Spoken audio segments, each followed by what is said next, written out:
ಶಿರಾ ತಾಲೂಕಿನ ಮಾಗೋಡು ಜಾತ್ರೆಯಲ್ಲಿ ಅಪಹರಣವಾಗಿದ್ದ ಬಾಲಕನನ್ನ ರಕ್ಷಣೆ ಮಾಡಿ ಆರೋಪಿಗಳನ್ನ ಪತ್ತೆ ಮಾಡಿ ಹಿಡಿಯುವಲ್ಲಿ ಶಿರಾ ಪೊಲೀಸರು ಯಶಸ್ವಿಯಾಗಿದ್ದಾರೆ. ಬೆಂಗಳೂರು ಮೂಲದ ಶಾಂತಮೇರಿ ತನಗೆ ಗಂಡು ಮಗು ಬೇಕು ಎಂದು ಅಪಹರಿಸಿದ್ದರು ಎಂದು ತಿಳಿದು ಬಂದಿದೆ. ಜನವರಿ 30ರಂದು ಶಿರಾ ತಾಲೂಕಿನಲ್ಲಿ ನಡೆದ ಮಾಗೋಡು ಜಾತ್ರೆಗೆ ಮುಷ್ಟಿಗರಹಳ್ಳಿ ಗ್ರಾಮದ ವಾಸಿಯಾದ ರಂಗಯ್ಯ ಅವರ ಮಗ ಅಜ್ಜಿ ಲಕ್ಷ್ಮಮ್ಮ, ಅಜ್ಜ ಪುಟ್ಟರಂಗಯ್ಯ ಅವರ ಜೊತೆ ಹೋಗಿದ್ದರು. ಫೆಬ್ರವರಿ 1ರ ಸಂಜೆ 7 ಗಂಟೆ ಸಮಯದಲ್ಲಿ ಕಾಣೆಯಾಗಿದ್ದಾನೆ. ಯುವಕನ ತಂದೆ ರಂಗಯ್ಯ ಶಿರಾ ತಾಲೂಕು ಪೊಲೀಸರಿಗೆ ದೂರು ನೀಡಿದ್ದು, ಕಾರ್ಯಪ್ರವೃತ್ತರಾದ ಪೊಲೀಸರು ಎಸ್ಪಿ ಅಶೋಕ್ ಕಂಕಟ್ ಅವರ ಮಾರ್ಗದರ್ಶನದಲ್ಲಿ ಹೆಚ್ಚುವರಿ ಪೊಲೀಸ್ ಅಧೀಕ್ಷಕರಾದ ಗೋಪಾಲ್ ಅವರ ನೇತೃತ್ವದಲ್ಲಿ ಕಾರ್ಯಾಚರಣೆ ನಡೆಸಿ ಯುವಕನನ್ನ ಪತ್ತೆ ಹಚ್ಚಿ ಆರೋಪಿಗಳನ್ನ ಬಂಧಿಸಿದ್ದಾರೆ. ಆರೋಪಿಗಳನ್ನ ಬಂಧಿಸಿ ಕಾಣೆಯಾಗಿದ್ದ ಅಪ್ರಾಪ್ತ ಬಾಲಕನನ್ನ ಪತ್ತೆ ಮಾಡುವಲ್ಲಿ ಯಶಸ್ವಿಯಾದ ಪೊಲೀಸರ ತಂಡವನ್ನ ತುಮಕೂರು ಎಸ್ಪಿ ಅಶೋಕ್ ವೆಂಕಟ್ ಅವರು ಪ್ರಶಂಸಿಸಿದ್ದಾರೆ.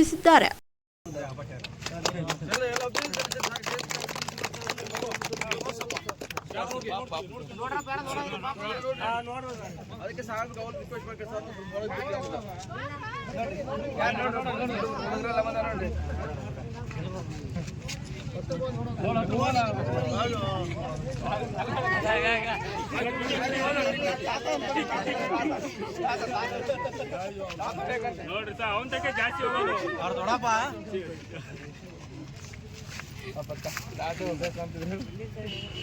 ಬಿಡ್ರಿ, ಮಾಡ್ಬೇಡ್ರಿ, ಗಾಬರಿ ಆಗ್ತಾನೆ ಬಿಡ್ರಿ, ಜಾಸ್ತಿ ಮಾಡ್ಬೇಡ್ರಿ.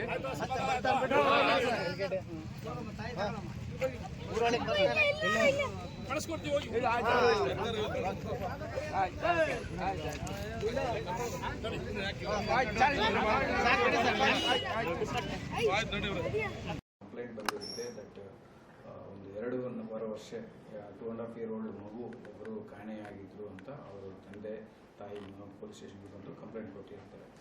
ಸೊ ಕಂಪ್ಲೇಂಟ್ ಸಾರಾಂಶ ಏನಂದರೆ, ಕಂಪ್ಲೇಂಟ್ ತಂದೆ ಪುಟ್ಟರಂಗಯ್ಯ ಮತ್ತು ಅವರ ತಾಯಿ ಲಕ್ಷ್ಮಮ್ಮ ಅವರು ಮಗುನು ಕರ್ಕೊಂಡು ಜಾತ್ರೆ ಅಂತ ಹೇಳಿ ಮುಷ್ಟಿಗರಹಳ್ಳಿ ಗ್ರಾಮಕ್ಕೆ ಬಂದಿರ್ತಾರೆ, ಮಾಗೋಡು ಜಾತ್ರೆಗೆ. ಸೊ ಆ ಜಾತ್ರೆಯಲ್ಲಿ ಇದ್ದಾಗ 1ನೇ ತಾರೀಕು ಫೆಬ್ರವರಿ ಸಾಯಂಕಾಲ ಸುಮಾರು 7 ಗಂಟೆಗೆ ಯಾರೋ ಇಬ್ಬರು ಬಂದು ಮಗುನ ಕರ್ಕೊಂಡು ಹೋಗ್ಬೋದು ಅಂತ ನಮಗೆ ಮಾಹಿತಿ ತಿಳಿದು ಬರುತ್ತೆ. ಸೊ ಅದ್ರ ಮೇಲೆ ನಾವು ಇಮಿಡಿಯೇಟ್ ಆಗಿ FIR ರಿಜಿಸ್ಟರ್ ಮಾಡಿ ಟೀಮ್ಸನ್ನು ಫಾರ್ಮ್ ಮಾಡಿದ್ವಿ. ಎಲ್ಲ ಕಡೆ ನಾವು ಇದು ಮಾಡಿದ್ವಿ. ಸೊ ಆದಷ್ಟು ಬೇಗ ನಾವು ಅದು ಸೆಕ್ಯೂರ್ ಮಾಡಬೇಕು ಅಂತ ಇನ್ಸ್ಟ್ರಕ್ಷನ್ಸ್ ಕೊಡುವಾಗ ಸೊ ನಮ್ಮ ಪೊಲೀಸರೆಲ್ಲ ಮಾಡಿ ಪತ್ತೆ ಮಾಡಿ ಬ್ಯಾಂಗ್ಳೂರಲ್ಲಿ ಒಬ್ಬ ಲೇಡಿ ಶಾಂತ ಮೇರಿ ಅನ್ನೋ ಮನೆಯಲ್ಲಿ ಮಗು ಇದೆ ಅನ್ನೋದು ಕಂಡು ಬಂದಿದೆ. ಆಮೇಲೆ ಅದಕ್ಕೆ ಈ ಘಟನೆ ನಡೆದಿರೋ ಈ ಕಾರಣ ಏನಾದರೂ ತಿಳ್ಕೊಳ್ಳುವಾಗ ನರಸಯ್ಯ ಅನ್ನೋರು ಮತ್ತು ಈ ಶಾಂತ ಮೇರಿ ಇವರು ಹೊಸಕ್ಕೆ ಅಕ್ಕ ತಮ್ಮ ಆಗಿರಬೇಕು. ಸೊ ಅವರಿಬ್ಬರನ್ನು ಅರೆಸ್ಟ್ ಮಾಡಿ ನಾವು ಮಗುನು ಇದು ಮಾಡಿ ಸೆಕ್ಯೂರ್ ಮಾಡಿ ಅವ್ರ ತಂದೆ ತಾಯಿಗೆ ಕೊಡಲಾಗಿದೆ. ಮಾರಾಟ ಆಗಿಲ್ಲ, ಕಿಡ್ನಾಪೇ ಆಗಿದೆ. ಈಗ ಸದ್ಯಕ್ಕೆ ಇವರು ಹೇಳುವ ವಿಚಾರ ಏನಂದ್ರೆ, ಅವರು ಮಗು ಗಂಡು ಮಗು ಇಲ್ಲ, ಗಂಡು ಮಗುಗೋಸ್ಕರ ನಾವು ಮಾಡಿದ್ವಿ ಅಂತ ಹೇಳ್ತಾ ಇದ್ರೆ. ಬಟ್ ನಾವು ಹಿನ್ನೆಲೆಯನ್ನು ಪೂರ್ತಿ ಪ್ರಶ್ನೆ ಮಾಡಿ ಪತ್ತೆ ಮಾಡಲಾಗ್ತದೆ. ಸುಮಾರು 40 ವರ್ಷ ಅವರಿಗೆ. ಸದ್ಯಕ್ಕೆ 2 ಮಕ್ಕಳಿದ್ದಾರೆ, ಹೆಣ್ಣು ಮಕ್ಕಳು. ಸೊ ಮಿಕ್ಕಿದ ಇನ್ವೆಸ್ಟಿಗೇಷನ್ ಅಲ್ಲಿ ನಾವು ಇನ್ನೂ ಪತ್ತೆ ಮಾಡಲ್ಲ.